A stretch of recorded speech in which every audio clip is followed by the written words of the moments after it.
When I'm asked what I do, I will often say something along the lines of, I provide language for the process of faith and art, or faith and life. And I think that does a decent job of describing my work, even if it's a tad nebulous. I'm a language person. The thing is, language shapes and defines cultures. The difference between one culture and another culture is often a matter of the difference between the words we use for the same things, or even the same experiences. Which is why David Dark is one of very few second-time guests on this podcast. His unique and precise use of language stretches my imagination to reconsider the words I'm using and more seriously consider many of the words that I avoid. In this, our second conversation, we cover a lot of the same ground we covered the first time around: religion and politics and ethics and relationship, community, neighborhood. But we spend the lion's share of our time on not just a word, but a name. Reality Winner. That name, and the life of the woman that name references, has been a lightning rod for David on many levels. His continual responsibility to that name and to the woman who wears that name has brought to life conversations about what it means to be a patriot, what it means to be a Christian, what it means to be a citizen, words and ideas that propel whole cultures, including the cultures I care most deeply about. It was a wonderful conversation. I was happy to have it. I think you'll enjoy it. Check it out. I'm doing less of the editing part of things nowadays, just because the in-between things are more. Oh, I'm sure. More interesting. Yes, indeed. So this is an easy one conversationally, just because you and I can talk. We can. We could go on and on. Go on and on. But what I want to do is I want to start where folks most deeply connected with our conversation last time, which is this lexicon practice where I'll just put a word on the table and you'll, whatever is unpacked in you or whatever is sparked in you, you kind of go there for a little while. I'm ready. And I have some specifics and that I want to go to, and I'll kind of venture out from there. And then from that, we'll sort of, get into some real nitty gritty about your work publicly. Okay. But I want to. I really enjoyed. I've enjoyed your works in general. I've enjoyed your books in general. Your last book, having to do with the possibility of America. Yes. Was a favorite. There's a very deep dive into things that you've been thinking about. It was this conglomerate to me. It was this conglomerate of or aggregate. It was this collection, these windows you've been peering through for a while that have to do with religious engagement, with politics, with sort of the apocalyptic nature of life together with other people. Yeah. This was you not peering in the window. This was more like you in the house, kind of rummaging around a bit, and and I really liked it. I liked it. I liked how hyper detailed it was. I want to ask you, on the broadest level, just starting with the title, what is America? Oh, okay. Well, I've got a log answer. America is a crime scene and a possibility and a false covenant and a dream and a hope and a long conversation/contest over what human beings owe each other. I think that is what America is, or can be. It's an arrangement that can be very, very violent and unprincipled and drowning in its own shame and trauma. But America, I can't believe I left this out. America is a poltergeist. It's like a constellation of grieved, warring, mourning spirits in some ways. Yeah. Yeah. So that's, I I give some thought to this. I think that Toni Morrison's Beloved and Herman Melville's Moby Dick and U2's Joshua Tree and the Hamilton musical are all lovely, creative responses to the poltergeist that is America. Yeah. And outside it's America. That's Yes, part of what I think of. Very, very good. We're living and breathing it. The American casual, as Lady Long Soldier calls it. We spent a little time on this last time. I mean, use the same word again because your articulation of this, I think, has changed some. Can you talk about politics? Like, what does it mean to be political? So if that's what America is, what then does it mean as an American to be political? Yes. Okay. Well, Hannah Arendt says that education begins when you love the world enough to take responsibility for it. So when I don't think anybody gets political. I don't think anybody is more or less political than anyone else. And I think where two or more are gathered, politics. So this is my weird little jam that I picked up from a Catholic named William Cavanaugh. Yes. William Cavanaugh said that, what was his line? I believe I'm practically quoting it. The line between religion and politics was not discovered. It was invented. Yes. Now, that can sound scary because it means that people who mistake the voice of God for the voice in their head might take over the school board or the governor's office and start legislating their own read of the Bible, their own theology, their own faith. I don't want to dissolve those civil distinctions between religion and politics. Right. And yet the idea that religion ever enters a conversation or the idea that politics ever suddenly enters a conversation, I think that does violence to a deeper understanding of human culture. I like to say one human barnyard, that we're all human beings dealing with each other. And the question of what we do with our resources is a religious question. And the question of what we do with our resources is a political question. So I do think, depending on the context, who you're talking to, that religion and politics in a very specific way are kind of the same thing. What does it mean to be educated?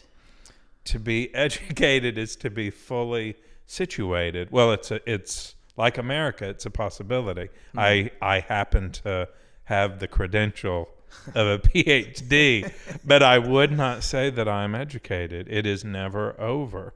I wouldn't even claim expertise in something. I mean, it happens that histories and critical theories of religion is my PhD, but that doesn't mean that I have it down concerning critical theory or religion. So I guess to answer your question again, to be educated is to know yourself as a fellow creature in an arrangement with other fellow creatures, and to try to dwell as kindly among your fellow creatures as you possibly can. I want to take all these, I'm going to put them in one space, because this is the space. This is not a space. This is the place, or the articulation, the mission, where I watch these things collide for you. Yes. Who is a reality winner? Oh, fantastic. I love this question. Reality winner is a Christian prisoner of conscience in Texas. Yes.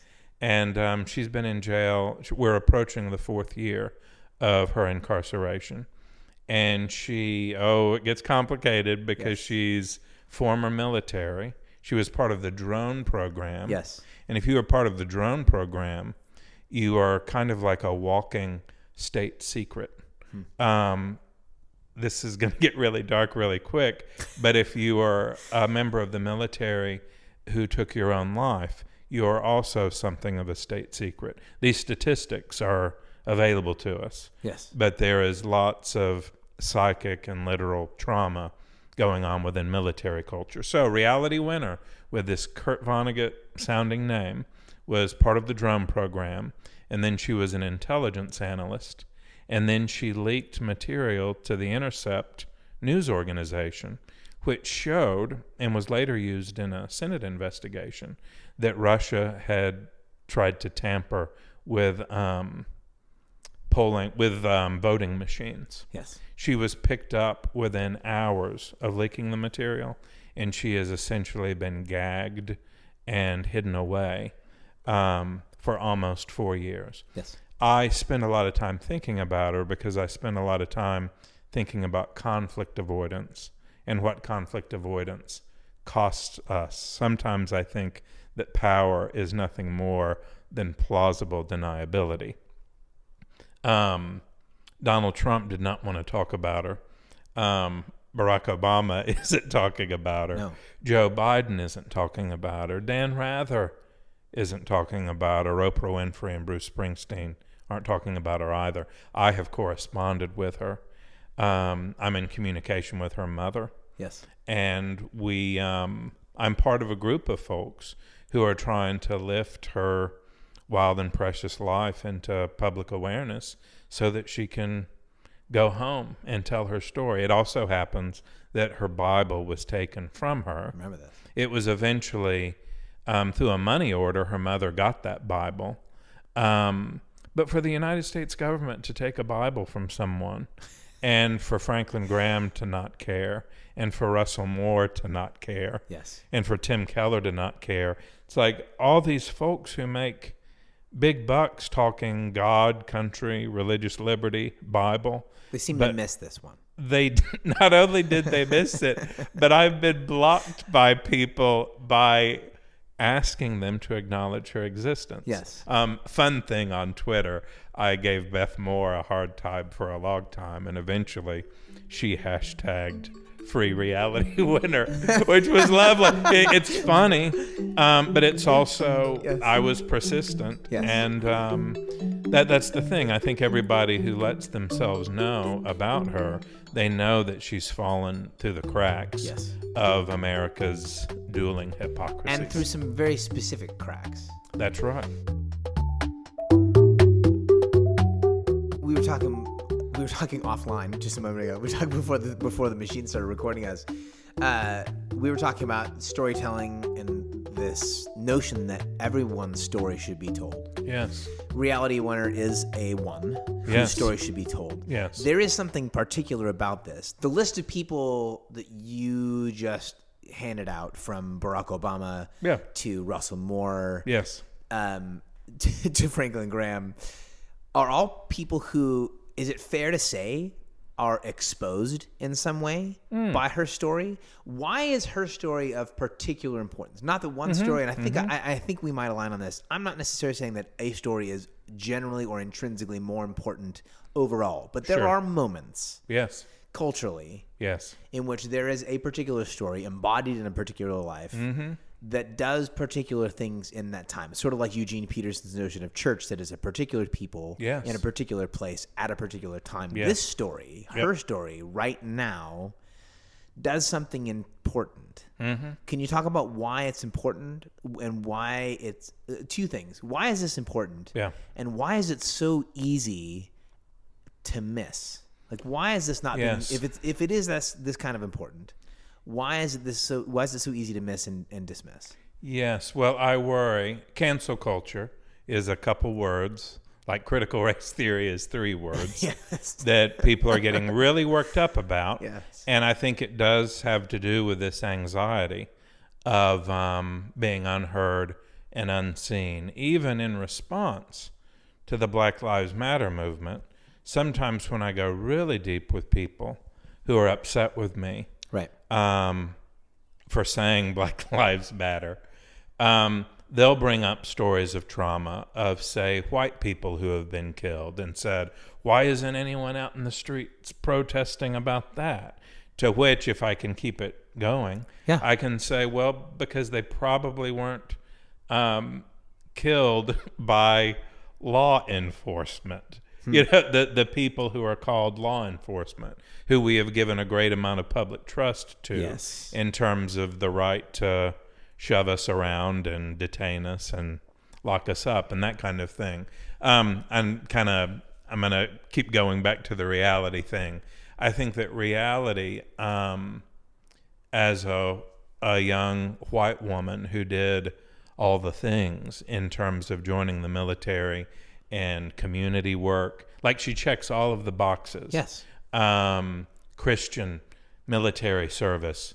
Thank you for your service, reality witter. I worry a lot about people getting hidden.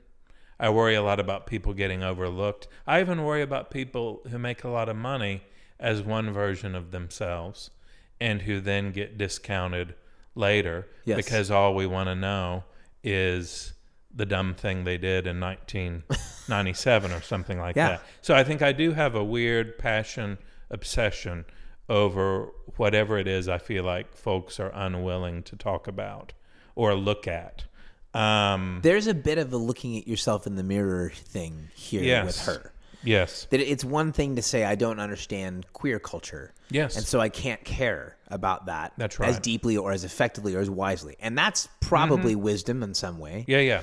Or I don't, if I'm a white male, I don't understand black culture. And there's maybe some wisdom in saying, like, I can't care about that wisely, effectively, lovingly. Yes. But she lives as a person in, like, smack dab in the middle of all of the things, like you just said, that check the boxes. And there is a can you not see yourself in the mirror moment here for a culture that is as invested in and infected by power as we are, that we would not see ourselves. Like, you too can be victimized. Yeah.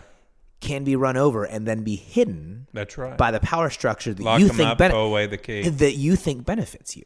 Yeah, because I do think the system is content right now to crush her spirit. Yes. I believe Twitter gets a lot of grief, but I do think that without Twitter, she would have been effectively disappeared. Yes. As so many whistleblowers have. So I have a theory that Christ could be beautifully translated whistleblower. Yeah. In terms of the anointed called upon in this moment to blow the whistle, to say the thing. And she believed on the America thing, to go back to the beginning. Please. She believed it. She believed America. Yes, she did. And America has turned its back on her. I worry about people getting suckered. I worry about people dying in despair and feeling used, all that kind of stuff. So I think she has become, if we can get this right, if we can look at it, if we can acknowledge, maybe we'll be able to get a lot of other things right as well. Yeah. And she is one, so I've been an educator on paper anyway for most of my adult life. She is at the age, I'm now at the point that my students, some of my students, former students, presuming they were ever my students, are now in their 30s. And I would have some that have joined the military. I've had some who have come back from Afghanistan, Iraq, all that kind of thing. Yes. So she is one, she's kind of that age to have kind of passed through my classroom. And I have, I guess, I can't believe I'm going to say it, but sort of a pastoral vocation, I think. I mean, these days I have rather long conversations with former students who are trying to figure out if they should notify the FBI on their parents over, like, the January 6th stuff. Yes, because they knew that their parents were going or involved. Or they know that their parents heard something from someone and were worried that something was going to happen and all that kind of thing. Yeah. So I'm an Enneagram 9. I try to talk people into feeling better about their own lives within minutes of meeting them. Yes. So I'll hear from some guy who was like a linebacker at the high school where I taught, and he's trying to figure out if he should let his child be around his parents. Yes. Because, and vaccination questions too. I mean, Yes. we've just had a lot over the last Yes. year, but there's climate denial, there's science, vaccination denial, mask denial, and denial over whether or not Joe Biden was genuinely elected. Yes. So it's so much stuff has been coming down. So, and Reality Winner is about the age of many of my students. So when I follow her story, my heart goes out, and I want to advocate, and I want to stand up for. There's a fascinating, and I don't know that I'm right about this. I know that I feel this, that when it comes to a thing like, we talk about systemic injustice or anything monolithic, and you'll talk about the things that are antichrist, elements that are antichrist. It's one thing to look at a thing like white supremacy, and no one's gonna say, "Big fan." Like there are some. No one's gonna say it. It's true, right? It's true. Like with some rare exception. Big fan. Big fan. White supremacy. Big fan. Yeah. But with regards to like the caring for the effects of and the impact of white supremacy. Yeah. I can sadly understand how someone might feel divorced from that because they live where they live and they haven't seen there. But the Reality Winner story, because of who she is and because culturally the way she's situated, seems to say the machinery that hurts the Antichrist machinery that hurts black people regularly. Yeah. I get that maybe you can't find it within yourself because you haven't had the experience to deeply care about this in a way that would rearrange your life. Yeah. But it will kill you too. Yes, that's right. So if you can't care about it over there, can you care about it here? And the answer has been no. Yeah, it has. It really has been no. Which is confounding. It's confounding, but I think I get it to the extent that everybody's juggling a lot. Everybody's got their overhead. Everybody's trying to pay the bills. Yes. And we generally steer clear of stories that are going to complicate our existence. Yes.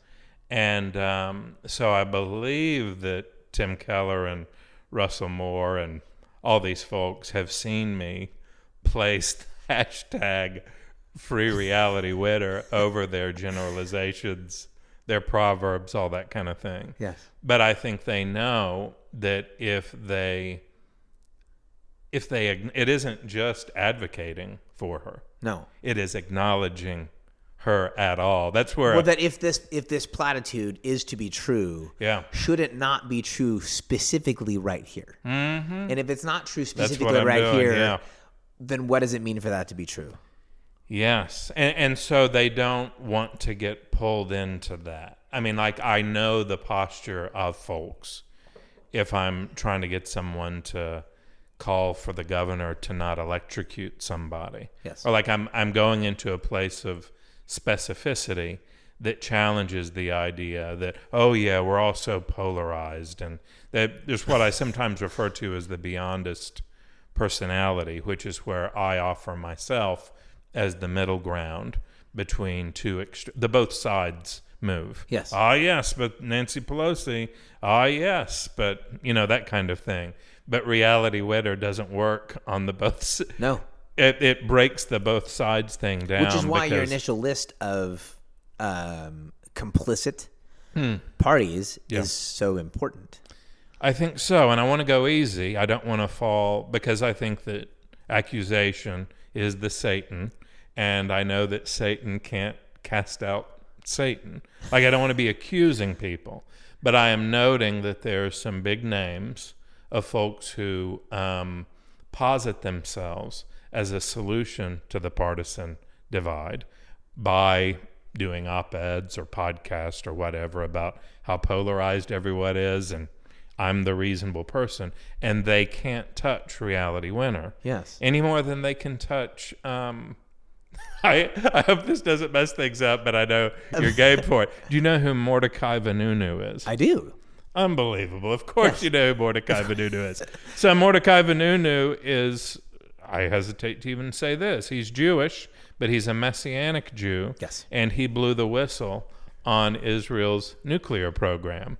And he is now kind of disappeared, but he takes a picture of himself every few months and puts it on Twitter. You could go down his timeline, Yes. and he's just this person that no government can afford to acknowledge, in the same way that the Palestinian people in Gaza are human beings Yes. that no government can acknowledge fully as human beings without losing something. Yes. So I'm kind of rambling now, but I'm That's always looking for the overlooked thing, because I think that's part of mental health. I think it's pretty Jungian. I guess it was Jung who said, the cave you fear to enter holds the treasure that you seek. Yes. And reality winner, or whatever it is that we don't want to talk about. It is maybe the ultimate expression of power. It is maybe the ultimate, like, dark expression of power. Yeah. Is to ignore. Yeah. Yeah. To not name. Yeah, that's the real contempt. It's one That's thing. worse than hating someone. Yes, it's one thing to name it, say this is what this is, and I'm against. I will contest this. It's another thing entirely. It's like the darkest expression of power to simply pretend that this does not exist, to ignore. Yeah. So, and to try and get a little more positive, Mike Mills of REM and Mark Hamill, who played Luke Skywalker, and Mia Farrow. These are people who have seen the story and have named it. Yeah, and it's lovely for me for it to be Mark Hamill, because Mark Hamill is it kind of indicates the entire Star Wars tradition as a righteous form of culture. Mm-hmm. Because look, Mark Hamill is among my earliest memories of looking at a male that I thought, I want to be him. Yeah. And he has come through for Reality Winner. Justin Amash, the independent member of Congress in Grand Rapids, but in the United States Congress, has also called for her release. And so there again, there's somebody who is neither Republican nor Democrat, who I think is the only elected official to acknowledge her. Yeah. And there's lots of people I like in the Senate and in Congress right now, but none of them except Justin Amash has stuck their neck out for this decorated veteran Christian prisoner of conscience. It's confounding on just about every level, insofar as one would figure, well, and maybe it is this, and I don't know, that to acknowledge her. To acknowledge her as a reality, to acknowledge her as a reality, to acknowledge her at all. Reality is real. Reality is real. It sort of does that. Yeah. It does, and sort of says the thing, when you talk about bipartisanship, it sort of says the thing that folks will write the op-ed about but not mean, which is that there are realities that are deeper, that are more fundamental, that are more beautiful, that are more complex, that are richer than our ideologies. Yeah. That seems to be the thing that no one wants to get around to, and that her presence and her story exposes, is that your ideology, as helpful as it might be, in some context, it has failed this young woman. Regardless of where you're coming from, this has failed, and you have to acknowledge the weakness of your own system in order to simply name or it. Even the relativity of it. You can say, these are my people, and my people are not the human future, because they too are ignoring Reality Winner. But it's weird too, because the complexity, the nuance, I sometimes think that poetry is specificity. I mean, we want poetry, we want specifics. Thoreau says that we all crave reality in one way or another. Yes. And I think that's true, but we do get a little testy and a little defensive when, I guess it was T.S. Eliot said, humankind can only bear so much reality. I hope this isn't horribly annoying to the listener that we keep Thoreau's reality, T.S. Eliot's reality, but I think we want it. I think we want what's true, but we don't always know how to crave the true, that which is real, properly. And we get defensive and anxious, but yeah, there's reality winner. The place where you spend most of your time talking about her or asking folks to consider her in light of the things they want to be true is Twitter. Yeah. We talked about life online a bit. It's the thing I ask for the most part all my guests. Yes. Talk a little bit about your last 5-6 years life online. Yeah. Still enjoyable, still feel effective. Has it changed? You are I was telling you, I'll see Dan Hasseltine. Yeah. In a couple days. Yeah. He's left the platform. Yes. Because for him, and he was humble about it and very kind. Yeah. He said, "This is not good for me. Yeah. Yeah. I want to concentrate on other things." Mm-hmm. That hasn't been a consideration for you. You've taken steps back-ish, but you've never said, "Hey, this isn't a good place." Mm-mm. Can you talk about life online? Yeah. Your experience. Yeah. Impact on your mental health. Get into it a little bit. You're happy on Twitter? I am. I should say, I've never really dialed it back since I started. For you to say 5 or 6 years, it's actually been more than 5 or 6 years. Since you and I talked the first time. Gotcha. Yeah, no, I am way in. It started out with my literary agent saying, "Hey, there's a thing called Twitter. I bet you wish you had gotten daviddark.com in time. You need to get in there and get David Dark before someone else takes it." So I did, and then I familiarized myself with it, and it's like, ooh, I can ask Stephen King a question. I can take a quote that I just found in Shakespeare or something, and I can put it out there, and it is there and available to me through a search engine in a way that it isn't available to me if it's on a piece of paper in a notebook. Yes. Like it was kind of an immediate public notepad app type thing. There might have been a little worry of, ooh, what if I write down a line and then I want to put it in a book later and it's gone because someone else took it. It's like, no, it's kind of like copywriting a line. I mean, once you put it up there, it's published and you published it. It is published. I have published something. Yes. So I took to it like a natural thing right away. I'll quickly say that I had a bulletin board as a child, cork bulletin board, and I would cut things out of newspapers, write things down, and I loved that bulletin board, just being able to look at stuff that you were kind of procuring and putting out there. Twitter is like paper, only more so. It's like a printing press, except quicker and more immediate than a printing press. Yes. So I've accepted it. It does amplify our capacity for the demonic, but it also can amplify our capacity for neighborliness, dialogue, conversation. And I can name lots of people. Jazz Robertson's the first one to come to mind. But people that I think I've become really, Tory Glass as well, people I've become friends with via Twitter. I met Tory rather recently, but I haven't met Jazz in person. And I think it works. It can become obsessive. Yes. I lost my a password or something a few months ago, and I had 2 days of not being able to access my Twitter. How was that? And I told my son about it, and he laughed, and he said, "You couldn't argue with anyone." It's like, oh, you know me. Yes. Because at any given moment, I would rather kind of get into it with someone. Yes, arguing, probably. Sure. But just an exchange. I love, I could say intellectual exchange, but just verbal exchange. Just, what do you mean by that? Oh, okay, hang on. Let me think about that for a moment. I love when people put questions to me, and I love the availability of interaction. I will say that it's something of a writing prompt, that if I'm trying to get something written, indeed I do have to step away from Twitter to meet the deadline. And I go to it the way I would go to a book and I Yes. open up the book and my eyes land on a sentence, and maybe it's the sentence, maybe it's a paraphrase of the sentence, but it's almost like a quiver of essentials, almost like a painter's palette.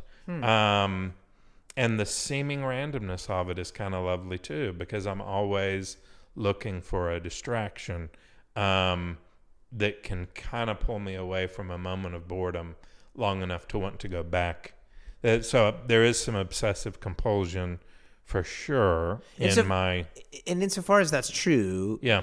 that's part of what folks will, and by folks, part of what critics will point out, specifically with Twitter, but about life online in general, Yes. is that it draws out these compulsions. It makes it easier to give in to some of those things. That's right. I'm blanking on the name of the documentary that was on Netflix that got passed around. Social Network or Social Network was the Sorkin film. That's right. But the social, I know exactly what you're talking about. Yeah. The critique was that it is having an overall negative impact. Yes. Do you buy that? There's the FOMO, fear of missing out. There is the pseudo intimacy of the screen. I do buy the social dilemma. The social dilemma. I do believe that the screen is like a siren song that pulls us away from slower thinking. Yes. That I have to, with a book, I read a lot more before I had a cell phone, before I had Twitter, and yet I am reading. I mean, I link to articles and stuff, but that quick fix, that espresso shot of adrenaline, yes, I do have to decide I'm going to put the screen or the laptop over there, and I'm going to read this book, and I'm going to use a pencil. Like there's a slowness there that we can lose. There's even memory, a kind of memory loss, in the sense that where once I've told this story before, that I was at a Dave Bazan show and people were trying to figure out which album a particular song was on, and someone gestured to somebody else's phone, and the guy said, no, I'm going to do this the old way. And he just stared at the ceiling. Like I'm going to explore the recesses of my own mind. So good. I do think there's a problem with screens and the perpetual, like every few seconds, self-interruption of your own intuition. Yeah. So I talk to my students about that. Yes. I say, you have libraries full of experience, and if you don't kick back without a screen and just kind of sit there and let yourself feel your own thoughts. Yes. We all desire a deep interior life, but we sabotage our own deep interior when we're letting ourselves get pulled away. Yeah. It feels to me more so, when you just said it, that there is a problem with the screen. It's more, it seems like, I have a problem with the screen. Yeah. It is a place, whether it's Twitter, Facebook, Instagram, it is a place where there are people that I can make an offering. That's right. Like anything else, which makes it then like anything else, whether it's book writing or blog writing, or whether it's stage performance or sermon craft. Yeah. If I am committed to and obsessed with my output, then I'm not bringing my rich internal life to the platform. And this is where, like, the youngness, the youth, the newness of, Facebook is, say this all, Facebook is like 17, 18 years old. It's a teenager. Okay, yeah. The youth of the thing allows a kind of disregard, like a wholesale dismissal of the thing. Yeah, he's just an 18-year-old. Yeah. And in my mind, it's like, well, hold on, let's talk about the nuances of actually being an 18. He's an 18-year-old who had this and with this particular trauma and these things going on. Like, it's not just that being 18 means these things. Yeah. So Facebook, Twitter, Instagram should not be wholesale dismissed. Yeah. Sermon craft is a great example, because if there is a type of output that requires rich internal life, wouldn't it be sermon craft? Wouldn't Yeah. it be that the person who is Yeah. bringing something of worth to the table 52 plus times a year would be doing that from a place of deep riches? But the craft itself or the job itself in which the craft is situated can steal that Yes. from someone, Yeah. which makes it just like spending too much time online. Yeah. It's the same obsessive issue. It's the same obsessive problem. Yeah. I struggle with the demonization Yeah. of life online because I haven't seen an arena in life that does not suck the soul out of people in the same way when we become obsessed That's right. with our output. And I'll say that is where I resent a little bit if you have somebody that just tweets their own stuff over and over again, and then you engage them, and then they come back with, Twitter isn't really good for talking about things. It's like, what are you doing right now?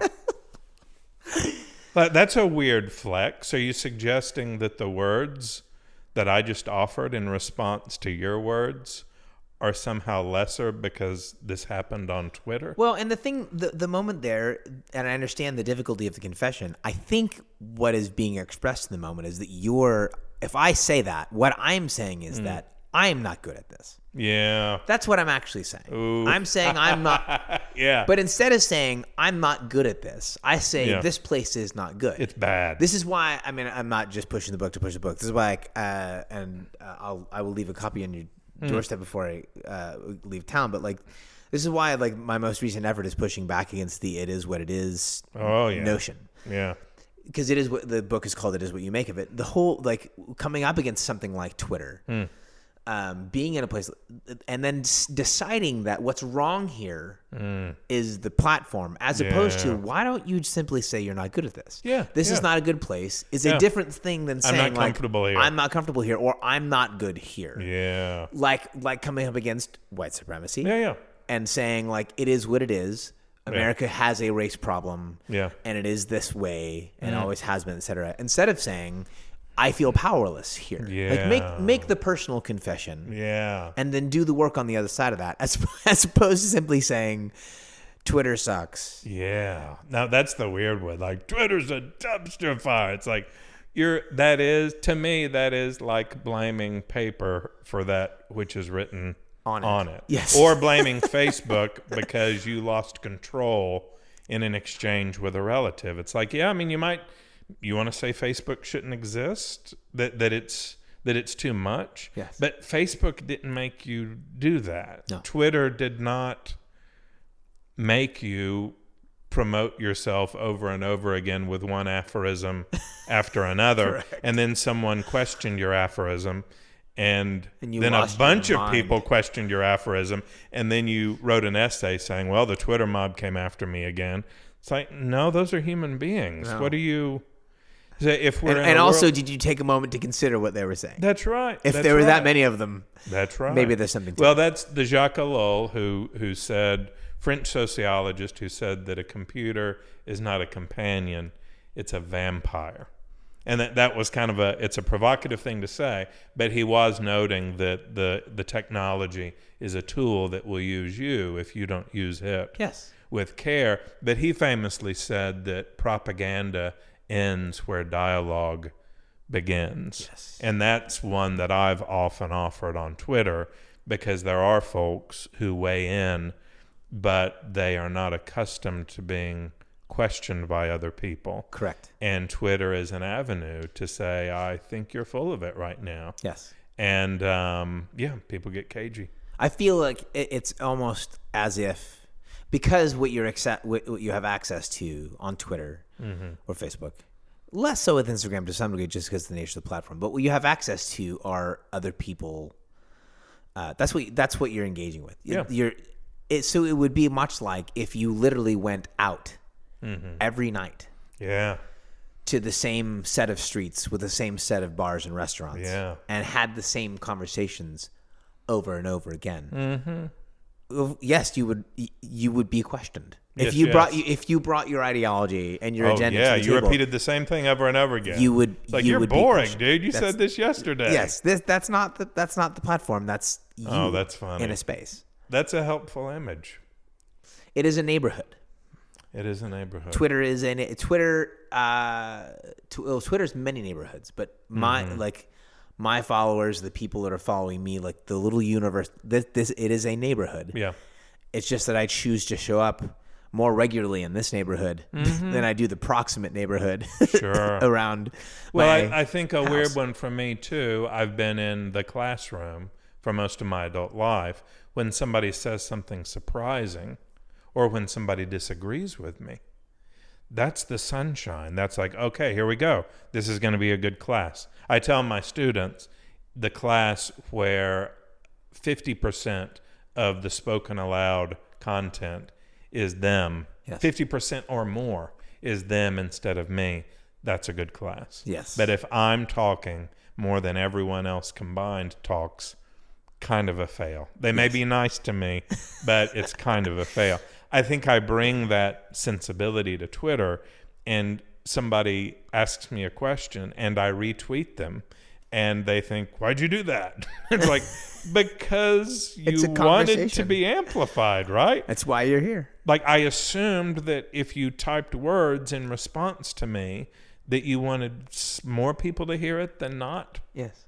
It's why you accepted all those people who said they wanted to follow you to begin with. That's right. But it's, I have the Donahue model. Donahue came before Oprah in terms of the talk show format. Yes. And he was most alive when he was sharing the mic. Walking Julian Baker famously said the most punk rock thing you can do is share the microphone with someone else. Yes. So I think between Julian Baker and Phil Donahue, that's kind of the they're my mentors. They're wonderful. One is much younger than me, one is much older, but I'll take those two as mentors. I'm seeing Julian Baker in November. Oh, fantastic. The first set of tickets I purchased as soon as people started selling tickets again. I'm going to go see Julian Baker.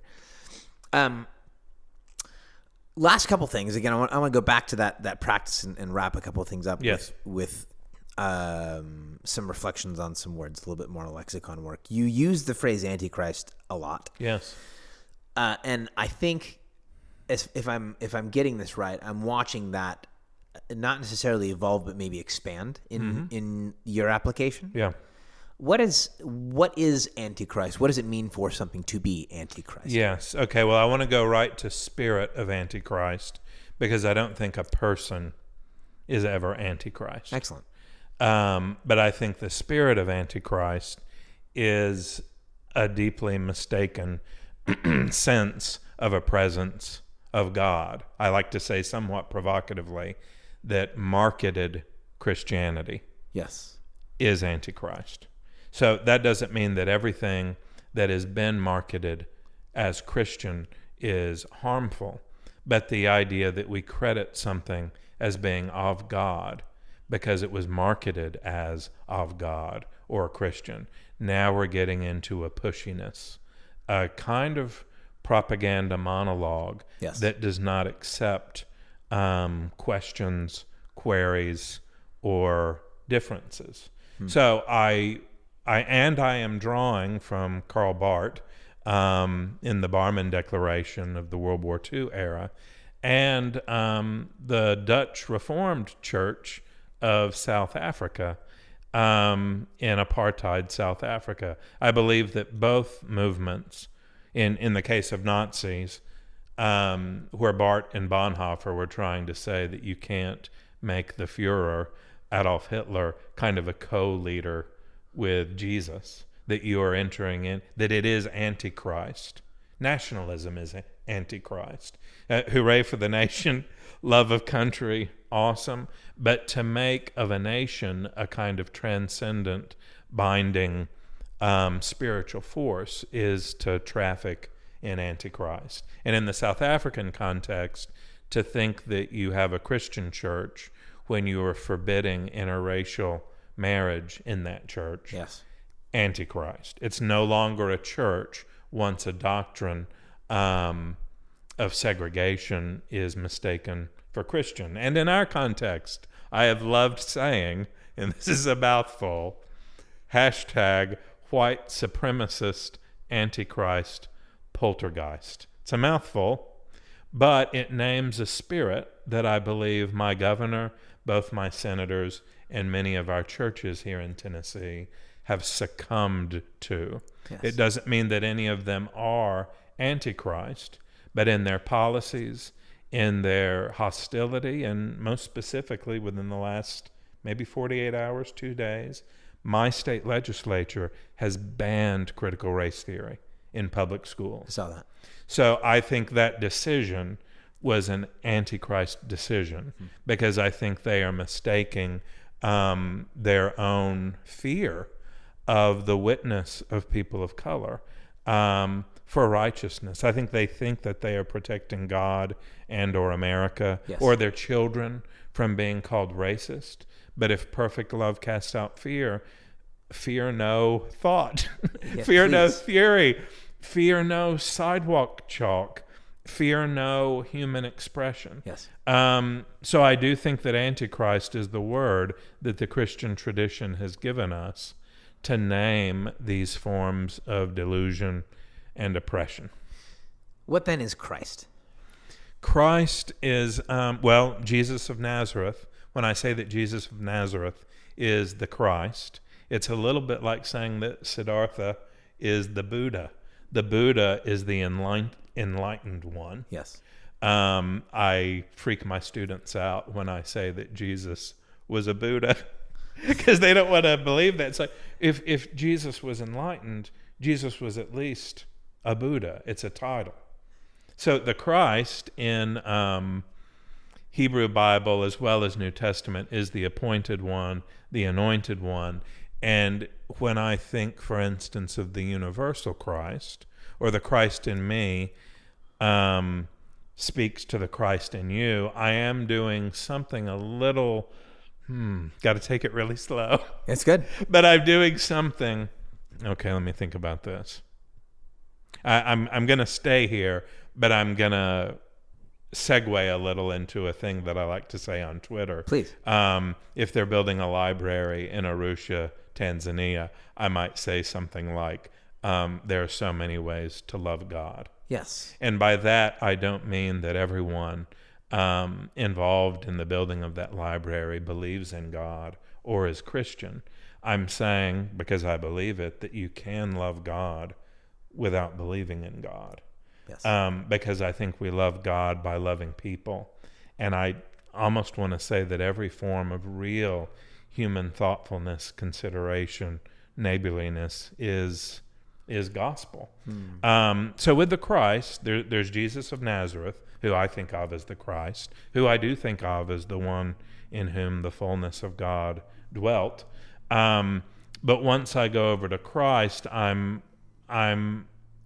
opening myself to something a little more universal than the experience of Jesus of Nazareth and those Jesus's community and the early church. I would say that I see Christ, as Gerard Manley Hopkins said, Christ plays in 10,000 places.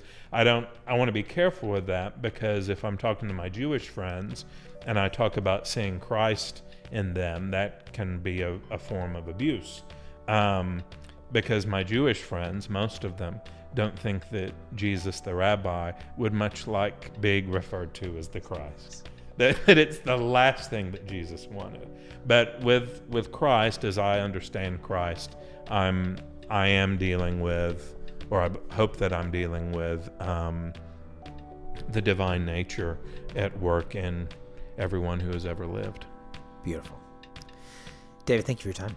Thank you. I hope I didn't ramble. It was too fantastic. much. Okay. It was perfect. It's great. Thank you. And thank you for listening to this episode of the At Sea podcast. If you'd like to follow along with David, honestly, the best way to do that would be at Twitter. He's written several incredible books. I'm a fan of all of them, including The Possibility of America, which might be the best book title I'm familiar with. But his heart, his soul, his presence is readily accessible at Twitter. He uses that platform unlike I've really ever seen anyone do so. I marvel at it. And if you want to get to know him, what he thinks, what he's up to, and what he thinks is important, and how he talks about it, I'd follow David Dark on Twitter. Lastly, if you'd like to be part of the team of people who helps make this podcast happen, jump to patreon.com and just search my name, Justin McRoberts. We would love to have you on the team. Until next time.